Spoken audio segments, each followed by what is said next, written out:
편의상 두 가지로 나누겠습니다. 정제염과 천일염. 일단 결론부터 말씀드리면 천일염을 드셔야 됩니다. 근데 가공식품에 주로 쓰는 거는 정제염이죠. 정제염은 어떤 문제가 있나요? 주성분이 나트륨과 염소입니다.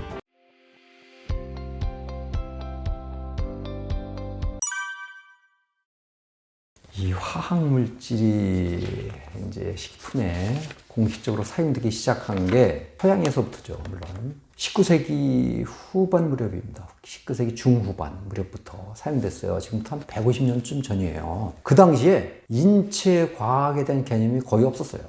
오늘날 신경과학과 생리학이 발달하면서 이거 안 된다. 이 학자들이 이 식품 첨가물 이거 그대로는 안 되겠다. 그 당시에는 몰랐으니까 이렇게 써왔는데 지금은 알게 됐거든요. 해로운 화학물질은 우리 몸에서 말이죠. PPT 농도에서도 해롭게 작용한다는 거예요. PPT 1조분의 1이에요. 1조분의 1. 1조분의 1이라면 어느 정도 양일까? 커다란 수영장이 있다고 치자고요. 수영장에 물이 가득 차 있을 때 거기에 잉크 한 방울을 딱 떨어뜨린다고 보자고요. 그 전체 물에 대한 잉크 한 방울의 양, 이게 바로 1ppt예요. 이 정도 극미량으로도 우리 몸에서 해롭게 작용한다는 거예요. 특히 내분비 결합 물질이라든가 뭐 알레르기를 일으킬 수 있는 물질 같은 게 특히 아주 적은 양에서 또 반응을 해요. 우리 몸에서. 노벨상을 2번 받은 라이너스 폴린 박사. 그 사람이 이제 분자 생물학자거든요. 그 사람은 분자 수준에서 유해성을 제기를 해요. 해로운 화학물질은 한 분자라도 해롭다. 싱글 몰리큘도 해롭다라고 주장을 합니다. 예, 지금 사용하는 식품 첨가물 농도 대개 ppm 농도에서 쓰거든요. ppm 농도, ppm. 이 ppm은 ppt의 100만 배나 되는 농도예요. 굉장히 높은 농도고요. 지금 사용하고 있는 농도 안전하다는 얘기, 적게 사용하니까 안전하다는 얘기, 옛날 얘기입니다. 그거는 굉장히 해롭습니다. 굉장히 높은 농도입니다. MSG의 발견도 아주 획기적인 일이죠. 현대인들이 가장 좋아하는 감칠맛의 근원이라고 볼 수가 있죠. 예, 아주 그 맛을 값싸게 손쉽게 낼 수 있는 게 MSG죠. 그런데 이 MSG가 사실은 글루탐산이라는 아미노산입니다. 이 아미노산이 단백질의 구성물질 아닙니까? 그 사람들이 그럼 해롭지 않겠네? 이렇게 생각을 해요. 그 전문가들도 또 그렇게 얘기를 해요. 자연식품에도 있다는 거예요. 사실 맞아요. 버섯에도 있고, 멸치에도 있고, 뭐, 다시마에도 있고, 뭐, 심지어 된장 같은 데도 있어요. 맞아요. 그런데, 한 가지 대단히 중요한 사실, 존재 형태가 다르다는 거예요. 존재 형태가. 자연식품에 들어있는 글루탐산은 단일 물질로 존재하지 않습니다. 다른 식품 성분하고 결합된 복합체로 존재해요. 복합체는 전혀 우리 몸에서 문제를 안 일으킵니다.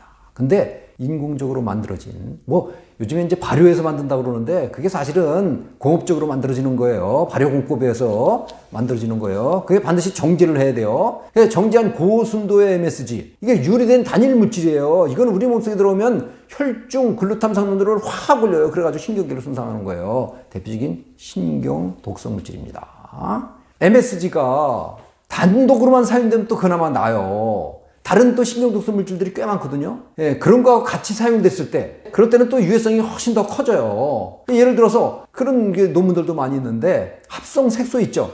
합성색소 중에 뭐 예를 들어서 식용색소 청색 1호 같은 거 있어요. 그런 거하고 MSG 같이 먹으면은 굉장히 위험해질 수 있다는 거예요. 예, 신경독성이 더욱더 커지거든요. 이런 식으로 다른 식품 첨가물하고 같이 먹었을 때 그런 문제점 같은 거, 이런 것들도 지금 현대과학이 아직 밝혀내지 못하고 있거든요. 이게 이제 우연한기에 밝혀진 거예요. 그런 점에서 식품 첨가물이 그게 남용된 것들 보면 꼭 MSG가 들어가는데, 특히 그런데 다른 첨가물에 사용된 그런 MSG는 특히 나쁘다는 거고, 특히 아이들의 경우, 젊은 층의 경우에는 신경독성 물질이 더욱 해로워요. 왜냐하면 성인의 경우에는 신경독성 물질을 어느 정도는 차단하는 그런 기능이 어느 정도는 있거든요. 이걸 이제 혈내 장벽이라고 그러는데, 이런 기능이 성장기 아이들한테는 채 갖춰져 있지 않아요. 그런 상태에서 신경독성 물질이 들어오면은 그대로 그 유해성이 노출된다는 거거든요. 그래서 아이들일수록 이런 MSG 성분, 그런 거 먹이지 말아야 됩니다.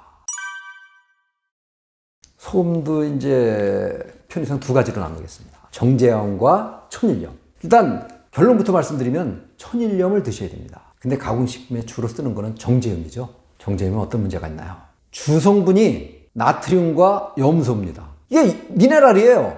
미네랄은 우리 몸에 좋게 작용하죠. 그런데 어떤 특정 미네랄 한두 가지만 많이 먹게 되면 오히려 해롭게 작용합니다. 부작용이 나타납니다. 이게 바로 정제염이 지닌 대표적인 문제 중에 하나예요. 천일염의 경우에는 그것도 역시 나트륨과 염소가 있어요. 그렇지만 바닷물에 들어있는 수많은 다른 미네랄 성분들이 같이 들어있어요.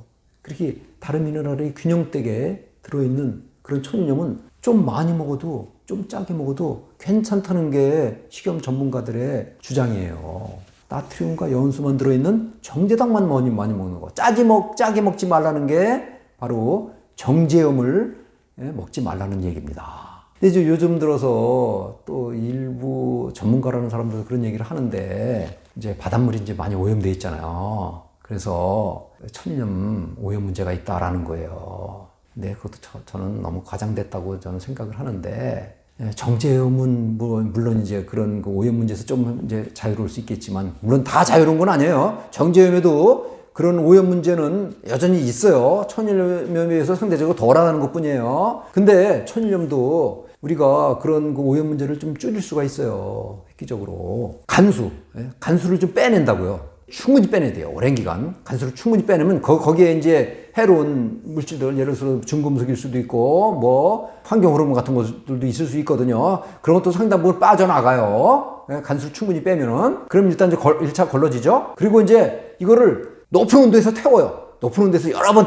태워요. 그게 뭡니까? 간수를 충분히 빼내고 높은 온도에서 태운 거, 다른 거 아니에요? 죽염이에요. 죽염이라면 그 높은 데서 태우는 과정에서 또 해로운 물질들이 또 상당 부분 또 제거가 돼요. 이렇게 해서 만든 죽염이라면 거의 오염 물질들에 대한 우려 크지 않다고 저는 봅니다. 이렇게 안전하게 먹을 수 있는 방법이 있어요. 그렇게 해서 우리가 먹으면 되겠고요. 그리고 그러니까 이런 그 오염 문제가 있으니까 천일염 먹지 말고 정제염 먹자고요? 이게 참 무책임한 게 그렇게 접근하면 안 된다고요. 우리 식생활 안전을. 그러면 그런 문제를 어떻게 해결할 수 있냐. 그죠? 우리 지금 바닷물 문제, 해수 오염 문제 심각한 건 사실이에요. 그러면 그 오염을 줄이는 쪽으로 가야죠. 그렇게 생각하는 게 옳고 그런 문제를 연구하는 게 전문가죠. 그런 게 문제가 되니까 그런 그 바닷물 오염은 어쩔 수 없으니까 그걸 방치해 놓고 그다음에 그 나트륨과 염소 덩어리인 그 정제염을 먹자. 그거는 무언가 그게 번지수가 잘못된 거 아닌가 저는 그렇게 자신 있게 말씀드립니다.